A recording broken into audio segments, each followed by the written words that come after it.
தெய்வகடாட்சம் நேயர்கள் அனைவருக்கும் விஜய் சர்மாவின் பணிவான வணக்கங்கள்.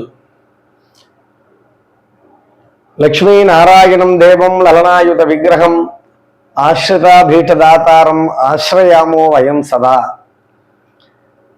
இந்த புரட்டாசி மாதத்தில் நாம் அனைவரும் வழிபடக்கூடிய ஒரு முக்கியமான ஒரு இறைவனாக எம்பெருமான் பரம்பொருள் ஸ்ரீமன் நாராயணன் விளங்குகின்றான்.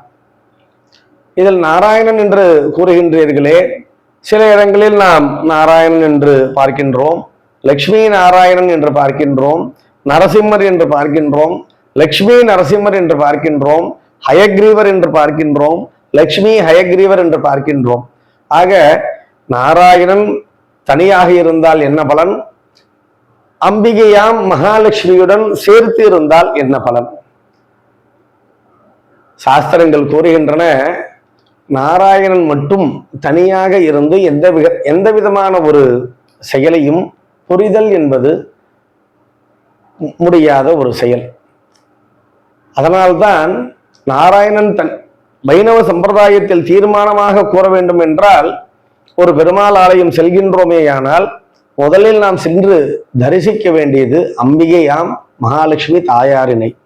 மகாலட்சுமி தாயாரினை சென்று நாம் இருகரம் கூப்பி வணங்கி, அம்மா, இவ்வாறு நாம் உலகை காக்கும் கடவுளாம் நாராயணனை தரிசிக்க செல்கின்றேன், அவரிடம் கூறி எமக்கு வேண்டிய வரங்களை நான் என்னுடைய வாழ்வில் சிறந்து பெற வேண்டிய விஷயங்களை எனக்கு அருளுவாய், எனக்கு கிருபை புரிவாய் என்று லட்சுமியிடம் பிரார்த்தித்து நாம் இறைவன் பெருமாளினை தரிசிக்க சென்றோமேயானால், தாயாரானவளும் இறைவன் பெருமாளிடம் கூறி, இவ்வாறு இவன் வருகின்றான் உம்மை தரிசிப்பதற்காக, அவனை சோதிக்காதிரும், அவனை சோதிக்காமல் அவன் கேட்பதான அவனுடைய வாழ்வு உய்வதற்கு, அவனுடைய வாழ்வு சிறந்து விளங்குவதற்கு என்ன என்ன தேவையோ அவையெல்லாம் அளித்தருளும் என்று தாயாரானவள் பெருமாளிடம் கூறுகின்றாள்.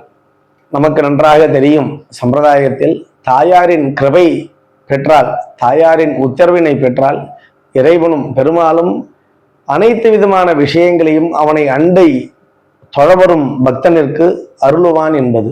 ஆகவே நாம் நம்முடைய வாழ்க்கையிலேயே நம்ம நிறைய பார்த்துருக்கோம். என்ன பார்த்துருக்கோம்? டே டு டே லைஃப்லேயே நம்ம மாற்ற குழந்தைகளே வருது அப்படின்னா, ஒரு ரேங்க் கார்டில் சைன் வாங்கணும் அப்படின்னா என்ன பண்றதுகள்? குழந்தைகள் மார்க்கு குறைஞ்சிருக்கும், நிறைய மார்க் வாங்குற குழந்தைகள் டைரக்டா அப்பாட்ட போய் கையெழுத்து வாங்கிட்டு போயிடும். எல்லா குழந்தைகளும் அவ்வாறு முழு மதிப்பெண்ணை பெறுவது என்பது இயலாத ஒரு காரியம், முடியாது. ஒரு நேரம் மாறும், ஒரு நேரம் அதிக மதிப்பெண்கள், ஒரு நேரம் குறைந்த மதிப்பெண்கள். தந்தை என்ன நினைப்பார்? என்னுடைய மகன் சிறந்த மதிப்பெண்களை பெற வேண்டும் என்று நினைப்பார். அவ்வாறு வாங்காத நேரத்தில் அந்த குழந்தைகள் என்ன செய்யும்?